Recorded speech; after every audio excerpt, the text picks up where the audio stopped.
Warahmatullahi wabarakatuh. Perkenalkan, nama saya Hilda Priyasala Pramesti dengan NIM 23010210054 dari Fakultas Tarbiyah dan Ilmu Keguruan, Prodi Pendidikan Agama Islam. Di sini saya akan menyampaikan tentang cabang-cabang iman dan buah dari keimanan. Langsung saja, cabang-cabang iman. Cabang-cabang iman yang dihitung oleh Al-Baihaqi sejumlah 77 cabang. Setiap cabang berupa pekerjaan yang harus dikerjakan oleh setiap orang yang mengaku beriman. Apabila 77 pekerjaan tersebut dilakukan seluruhnya, maka sempurnalah iman seseorang. Dan apabila ada yang ditinggalkan, maka berarti berkurang ketebalan imannya. Cabang-cabang iman tersebut disebutkan dalam kitab Komil Al-Tubyan sejumlah 77 cabang iman. Secara ringkas, cabang-cabang iman tersebut adalah sebagai berikut. Yang pertama, iman kepada Allah Azza wa Jalla. Beriman kepada Allah berdasarkan firman Allah Ta'ala dalam surat Al-Baqarah ayat 285 dan surah An-Nisa ayat 136, di mana dalam surat tersebut memiliki arti yaitu: hai orang-orang yang beriman, berimanlah kepada Allah.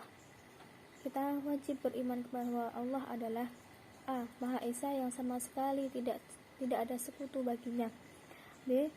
Maha Tunggal yang sama sekali tidak ada yang serupa dengannya.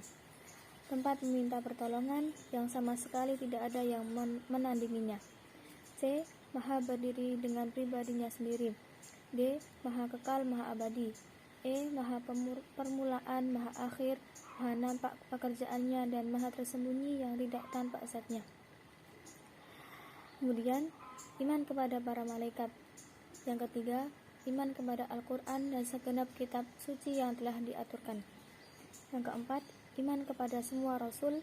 Yang kelima, iman kepada hari akhir atau hari kiamat. Yang keenam, iman kepada hari bangkit sesudah mati atau qadar. Yang ketujuh, iman kepada kebangkitan setelah kematian. Yang kedelapan, iman kepada hari dikumpulkannya manusia sesudah mereka dibangkitkan dari kubur. Yang kesembilan, iman bahwa tempat kembalinya manusia adalah di surga, dan bahwa tempat kembali orang kafir adalah di neraka. Yang kesepuluh, iman kepada wajibnya mencintai Allah Azza wa Jalla. Yang kesebelas, iman kepada wajibnya takut kepada Allah Azza wa Jalla. Yang ke-12, iman kepada wajibnya berharap kepada Allah Azza wa Jalla. Yang ke-13, iman kepada wajibnya tawakal kepada Allah Azza wa Jalla. Yang ke-14, iman kepada wajibnya mencintai Nabi Sallallahu Alaihi Wasallam. Yang ke-15, iman kepada wajibnya mengagungkan dan memuliakan Nabi Sallallahu Alaihi Wasallam. Yang ke-16, kecintaan seseorang terhadap agama sehingga dia lebih senang dibunuh dan dilemparkan ke dalam api daripada menjadi kafir. Yang ke-17, menuntut ilmu, yakni ilmu syar'i. Yang ke-18, menebarkan ilmu. Yang ke-19, mengagungkan Al-Quran dengan mempelajarinya dan mengajarkannya. Yang ke-20, yaitu taharah. Kemudian yang ke-21 yaitu salat 5 waktu. Yang ke-22 yaitu zakat. Yang ke-23 puasa. Yang ke-24 yaitu i'tikaf. Yang ke-25 haji. Yang ke-26 jihad di jalan Allah Azza wa Jalla. Yang ke-27 ditebah atau menjaga wilayah perbatasan. Yang ke-28 tegar di hadapan musuh. Yang ke-29 memberikan 1/5 dari harta ghanimah atau rampasan perang. Yang ke-30 memerdekakan budak dan dalam rangka mendekatkan diri kepada Allah. Selanjutnya yang ke-31 yaitu menunaikan kafarat atau tebusan. Yang ke-32 menunaikan atau memenuhi seluruh akad. Yang ke-33 mensyukuri nikmat Allah Azza wa Jalla. Yang ke-34 menjaga lisan. Yang ke-35 menjaga amanah. Yang ke-36 tidak melakukan pembunuhan dan kejahatan terhadap jiwa manusia. Yang ke-37 menjaga kehormatan dan kemaluan. Yang ke-38 menjaga diri dari mengambil harta orang lain. Yang ke-39 menjauhi makanan dan minuman yang haram. Yang ke-40 menjauhi permainan, perhiasan, dan perabotan yang dilarang oleh Allah Azza wa Jalla. Selanjutnya yang ke-41 menjauhi permainan dan hal-hal yang bertentangan dengan syariat. Yang ke-42, sederhana dalam penghidupan dan memenuhi harta dan menjauhi harta yang tidak halal. Yang ke-43, meninggalkan benci, iri hati dan hasad. Yang ke-44, tidak menyakiti dan mengganggu manusia. Yang ke-45, ikhlas dalam beramal karena Allah semata-mata dan tidak riya.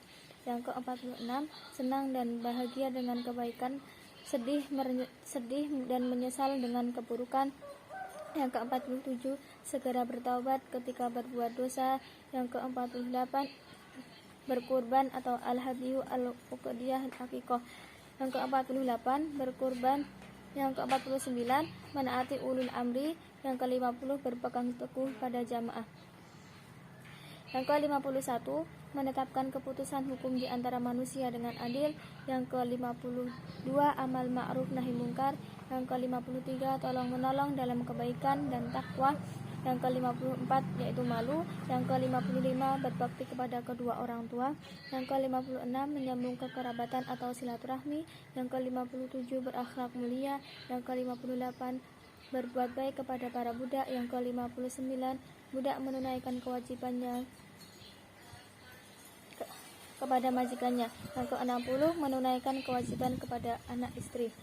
Yang ke-61, mendekatkan diri kepada ahli agama dan mencintai mereka dan menyebarkan salam, berjabat tangan dengan mereka.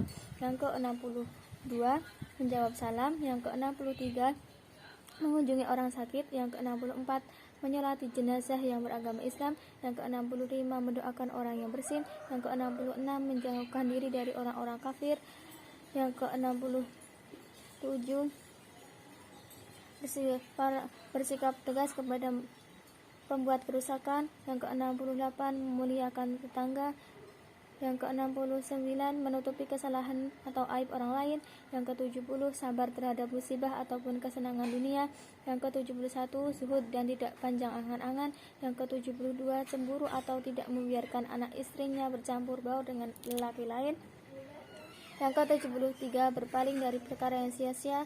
Yang ke-74, berbuat yang terbaik. Yang ke-75, menyayangi yang lebih muda dan menghormati yang lebih tua.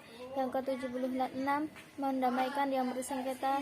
Yang ke-77, mencintai sesuatu untuk saudaranya sebagaimana ia juga mencintainya untuk dirinya sendiri, dan membenci sesuatu untuk saudaranya sebagaimana ia membenci untuk dirinya sendiri.